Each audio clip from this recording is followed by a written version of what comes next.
सेवानिवृत्ती आयुष्याच्या प्रदीर्घ प्रवासातील एक महत्त्वपूर्ण, भावनांनी आणि समाधानाने भरलेलं, नव्या स्वप्नांना उभारी देणारं वळण म्हणजे सेवानिवृत्ती. कर्तव्य पूर्ततेनंतर आयुष्याने घेतलेला एक सुंदर पण अर्थपूर्ण स्वल्पविराम. आणि हा विराम फक्त थांबवत नाही तर हलकेच हात धरून मागे वळून पाहायला लावतो. जगलेल्या प्रत्येक क्षणाची, प्रत्येक संघर्षाची आणि प्रत्येक आनंदाची एक शांत उजळणी घडवून आणतो. अशाच एका जीवन प्रवासाकडे आपण पाहायला निघालो आहोत.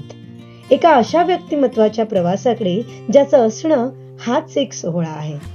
आणि म्हणूनच आमच्या अत्यंत प्रिय आणि लाडक्या प्राध्यापिका रत्नमाला सोनावणे मॅडम यांच्या सुंदर जीवनपटाला आम्ही एक नाव दिलं आहे, तुमचं अस्तित्व एक सोहळा. गोष्ट तशी फार जुनी, 1965ची. खानदेशातील धुळे. संस्कार, साधेपणा आणि शिक्षणाची परंपरा जपणारं शहर. या शहरात शिक्षण सेवेला आपलं संपूर्ण आयुष्य अर्पण केलेलं एक आदर्श दाम्पत्य, मालती महाले आणि देविदास महाले. ज्ञानदान हेच त्यांचं ध्येय होतं. संस्कार आणि शिक्षण यांच्या सुंदर संगमाने समृद्ध असलेल्या या कुटुंबात 2 मे 1966 रोजी एक गोड मंगल सकाळी त्या विधात्याने एक अनमोल रत्न अलगद ठेवलं. बाळाचे पाय पाळण्यात दिसतात ही म्हण साकार झाली आणि त्या रत्नाला एक अर्थपूर्ण नाव लाभलं, रत्नमाला. मागोमाग उज्ज्वला आणि वैशाली या बहिणी, तसेच धाकटे बंधू गिरीश या 4ही भावंडांनी त्या संस्कारमय घराची परंपरा तितक्याच अभिमानाने पुढे नेली. कमलाबाई कन्याशाळेच्या आवारात तुमचं बालपण हळूहळू फुलत गेलं. त्या निरागस दिवसातच आपल्या व्यक्तिमत्वातले अनेक गुण अलगद उमलू लागले होते. अभ्यासाबरोबर आपली मैदानी खेळांची आवड, चित्रकलेची आवड शाळेत जगजाहीर होती. आपल्या स्वच्छ आणि दाणेदार अक्षरांच्या चर्चा तर आजपर्यंत ताज्या आहेत. या सगळ्यांमधून एक सर्वांग सुंदर व्यक्तिमत्व घडत असल्याची चाहूल तेव्हाच लागली होती.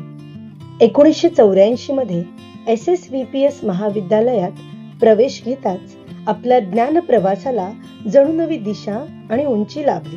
BSc आणि MSc या दोन्ही पदवी अभ्यासक्रमात आपण अव्वल क्रमांक पटकावत आपल्या गुणवत्ता आणि परिश्रमांची ठळक छाप उमटवलीत. यापुढे 1987 साल आयुष्याच्या प्रवासातील एक सुंदर आणि मोहक ठिकाण. प्राध्यापक प्रकाश सोनावणे यांच्याशी आपला विवाह सोहळा संपन्न झाला. प्राध्यापक सोनावणे सर मुंबईतील भवन्स महाविद्यालयात भूगोलाचे प्राध्यापक. विषयातील प्रावीण्य, सामाजिक कार्याची जाण आणि व्यापक दृष्टिकोन यांचा सुंदर संगम असलेलं त्यांचं व्यक्तिमत्व. आणि त्याचबरोबर आपलं हे नातं जणू विचार, संस्कार आणि ध्येय यांच्या समान धाग्याने विणलेलं. 1989 साली सोनावणे दाम्पत्य मुंबईत स्थायिक झालं. नवं शहर, नवं आयुष्य आणि नव्या स्वप्नांची चाहूल. 1989 हे वर्ष आपल्या आयुष्यात अनेक अर्थांनी सुवर्णक्षण घेऊन आलं.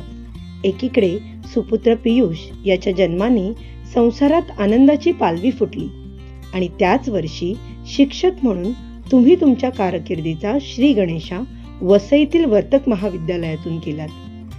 वर्तक कॉलेजमधील तुमचा सहवास जरी अल्प काळाचा असला तरी याच पहिल्या पावलांनी आपल्या दीर्घ, समृद्ध आणि प्रेरणादायी कारकिर्दीची भक्कम पायाभरणी केली. आजही तुम्हाला वर्तक कॉलेजमधील तो पहिला दिवस निश्चित आठवत असणार. 1990 साली आपण मुंबईतील इस्माईल युसूफ या महाविद्यालयात रसायनशास्त्राच्या व्याख्याता म्हणून रुजू झालात आणि आपल्या अध्यापनाच्या प्रवासाला एक भक्कम दिशा मिळाली.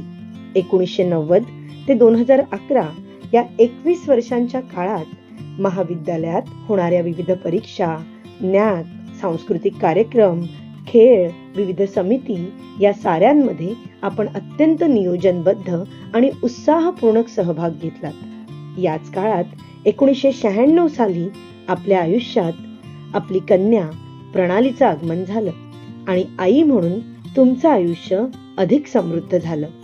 ज्ञानाची ओढ अखंड जपत 2010 साली डॉक्टर राम लोखंडे यांच्या मार्गदर्शनाखाली तुम्ही मुंबई विद्यापीठातून PhD पदवी संपादन केलीत. इस्माईल युसूफ महाविद्यालयातील हा फार मोठा कालखंड आपल्याला घडवणारा, समृद्ध करणारा आणि पुढील वाटचालीसाठी भक्कम पाया घालणारा ठरला. जुलै 2011 या वर्षी विज्ञान संस्था मुंबई इथे आपली बदली झाली आणि आपल्या कार्यप्रवासाचा एक नवा आणि समृद्ध अध्याय सुरू झाला. तेव्हापासून ते आज ताग्यापर्यंत गेल्या 15 वर्षापासून आपण संस्थेतील कार्बनी रसायनशास्त्र विभागाचे सेक्शनल हेड हे पद समर्थपणे भूषवत आहात. जेव्हा आपण या विभागात रुजू झालात तेव्हा कार्बनी रसायनशास्त्र विभागाला थोडीशी उतरती कळा आली होती. पण तुम्ही या विभागाला केवळ सांभाळलं नाही, तर लेकरासारखं जपलत, जोपासलत आणि प्रेमाने घडवत एक नवी उभारी दिलीत. आज तो विभाग ज्या सक्षमपणे उभा आहे त्यामागे आपलं समर्पण आणि कष्ट याची ठळक छाप आहे, यात तिळमात्र शंका नाही. विज्ञान संस्थेतील फिलॉसॉफिकल असोसिएशन, विविध कॉन्फरन्स, रिसर्च स्कॉलर मीट, कॉन्व्होकेशनची जबाबदारी, अकॅडमिक काउन्सिल मधली तुमची भूमिका, प्रत्येक ठिकाणी आपला शांत, समंजस स्वभाव, कामातील नीटनेटकेपणा आणि प्रसन्नमय उपस्थिती सगळ्यांची मनं जिंकत गेली. विज्ञान संस्थेतील आपल्या कार्याबरोबरच आणखी एका संस्थेशी आपली नाळ अतूटपणे जोडली आहे आणि ती संस्था म्हणजे खानदेश एज्युकेशन सोसायटी. प्राध्यापक प्रकाश सोनावणे सरांच्या दूरदृष्टीतून साकारलेलं हे स्वप्न, पण त्या स्वप्नाला साकार रूप देण्यात तुमचा वाटा मोलाचा आणि समर्पित आहे.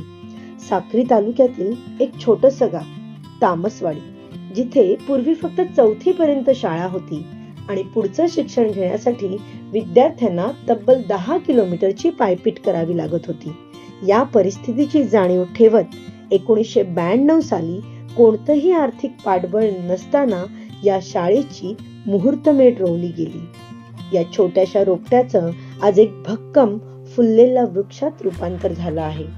आज या शाळेत 350 विद्यार्थी शिक्षण घेत आहेत. 100% अनुदानित असलेली ही शाळा केवळ शिक्षणच नाही, तर विद्यार्थ्यांच्या सर्वांगीण विकासासाठी विविध उपक्रम राबवते. यात सामाजिक जाणीवेतून धुळे जिल्ह्यातील रहीमपाडा या आदिवासी दुर्गम भागातही आपण उभयंतांनी शिक्षणाची ज्योत प्रज्वलित केली. आज या रहीमपाड्यातील शाळेत 200 विद्यार्थी शिक्षण घेत आहेत. आपल्या दोघांच्या व्यस्त दिनचर्येतून या दोन्ही शाळांवर आपलं असलेलं लक्ष, जिव्हाळ्याची निगा आणि शिक्षणाबद्दलची तळमळ ही खरोखरच प्रेरणादायी आहे. आपलं हे सामाजिक भान आणि कार्य आज देशाला एक सुसंस्कृत, सुजाण पिढी घडवण्याचं मोलाचं कार्य करत आहे आणि त्यासाठी आपले मानावे तितके आभार खरोखरच अपुरे आहेत. विज्ञान संस्थेतील विविध जबाबदाऱ्या, 10 विद्यार्थ्यांची PhD, खानदेश एज्युकेशन सोसायटीचे कार्य आणि हे सारं सांभाळत असताना तुम्ही तुमच्या घरातली शिक्षणाची जबाबदारी समतोलपणे आणि समर्थपणे निभावली आहेत. आपली सुकन्या डॉक्टर प्रणाली ही BAMS पूर्ण करत पुढे USA मधून मास्टर ऑफ हॉस्पिटल ॲडमिनिस्ट्रेशन ही पदवी मिळवत एक सक्षम आणि संवेदनशील डॉक्टर म्हणून कार्यरत आहे. तर सुपुत्र पियुष एक यशस्वी सॉफ्टवेअर इंजिनियर म्हणून आपली ओळख निर्माण करत स्वतःचे स्थान भक्कम करत आहे. मॅडम, आता या प्रदीर्घ, समृद्ध आणि अर्थपूर्ण सेवेनंतर वेळ आली आहे थोडं थांबण्याची, स्वतःकडे वळण्याची. कभी कभी मेरे दिल में ख्याल आता है हे गाणं गुणगुणत जे वेळेअभावी राहून गेलं ते हळुवारपणे उचलून पुन्हा करण्याची. मनात दडलेल्या त्या सुप्त चित्रकाराला पुन्हा एकदा रंगाची उधळण करून देण्याची. संपूर्ण जग फिरण्याची तुमची इच्छा पूर्ण करण्याची. तुम्ही हे सारं करालही, पण विज्ञान संस्थेच्या त्या पायऱ्या, काळ्या पांढरा चकता असलेला तो व्हरांडा, तुमचं केबिन, रूम नंबर 36, ऑर्गॅनिक केमिस्ट्रीची लॅब, या प्रत्येक जागेत तुमचं अस्तित्व कोरलं आहे. त्या भिंती, ते क्षण, ते संवाद, हे सगळं आम्हाला नेहमी तुमची आठवण करून देत राहील. तुम्ही आम्हाला आठवाल, आम्हाला समजून घेताना, आमच्यावर प्रेम करताना, शांतपणे ठामपणे आपलं मत मांडताना. आज तुमच्या सेवानिवृत्तीने आम्ही केवळ एक प्राध्यापिका नाही, तर हक्काचा आणि आपुलकीचा माणूस गमावत आहोत.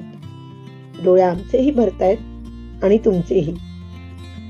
मागे एकदा वाचनात आलेलं, स्त्री आयुष्याच्या कुठल्या टप्प्यावर सर्वात सुंदर दिसते? वाटलं उत्तर असेल 18, 25 किंवा 35. पण उत्तर होतं वयाच्या 60व्या वर्षी. कारण आयुष्याच्या या टप्प्यावर ती एक गुणी मुलगी, समजूतदार बहीण, पत्नी, सासू, नणंद, भाऊजय, वहिनी, प्राध्यापिका या प्रत्येक भूमिकेतून तावून सुलाखून निघालेली असते आणि अनुभवाची शिदोरी तिने आपल्या पदराच्या गाठीशी बांधलेली असते. आणि एक क्षण येतो जेव्हा ती मोकळी होते आणि स्वतःकडे वळते. आणि म्हणूनच या क्षणी म्हणजे वयाच्या 60व्या वर्षी ती सर्वात सुंदर, आत्मविश्वासाने परिपूर्ण आणि समाधानाने उजळलेली दिसते. आणि मॅडम, हा विचार तुमच्यावर अगदी अचूक लागू होतो. तुम्हाला सुखी, समाधानी, निरोगी, स्वच्छंदी आयुष्याच्या शुभेच्छा देताना कवितेच्या या ओळी तुमच्या समोर ठेवत आहोत. त्याचा स्वीकार करा. शांतपणाचा स्वभाव तुमचा, स्मित हास्य साजिरे. शांतपणाचा स्वभाव तुमचा, स्मित हास्य साजिरे. स्थैर्य, संयमी वृत्ती आणि नीत नवीन साजरे. आठवणींच्या अनेक राशी, ठसा अनोख्या कार्याचा. आठवणींच्या अनेक राशी, ठसा अनोख्या कार्याचा. उपस्थिती ही पुरे आपुली, कार्यभाग वाहे सर्वांचा. तुम्हा सारखे तुमच्या नंतर आता कोणी लाभावे. तुम्हा सारखे तुमच्या नंतर आता कोणी लाभावे. चंद्रकलेच्या कलेप्रमाणे सौख्य आपले वाढावे. सौख्य आपले वाढावे. धन्यवाद.